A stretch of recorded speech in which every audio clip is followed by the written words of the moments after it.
Manchester United's opening day loss to Graham Potter's Brighton and Hove Albion was a huge wake-up call for Erik ten Hag. While it could not be foreseen how well the Seagulls would do this campaign back in August, the manner of the defeat raised alarm bells with the new man in the dugout. After Pascal Gross opened the scoring for Brighton on the half-hour mark, the Reds' heads dropped.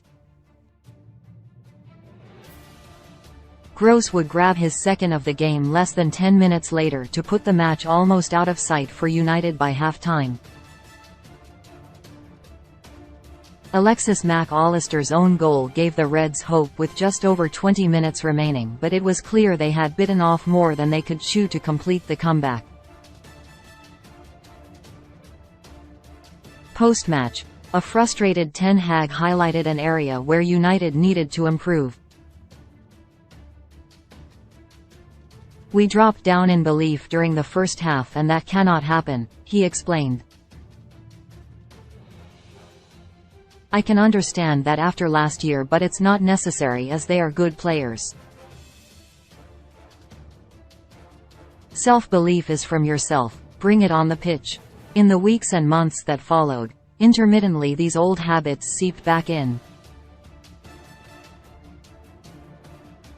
In the next match against Brentford, the Reds capitulated further with a horror first 45.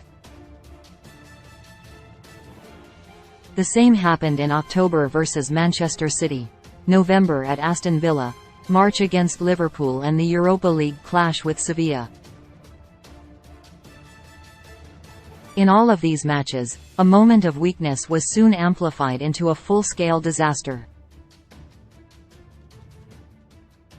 After throwing away a 2-goal lead versus Sevilla which would ultimately cost them a place in the Europa League semi-finals, Ten Hag spoke about past traumatic experiences which are still hindering them. "It says something about the position where we are," United's manager told Sky Sports. "It still shows we need progress, especially on the psychological side of the game. We have to manage games better.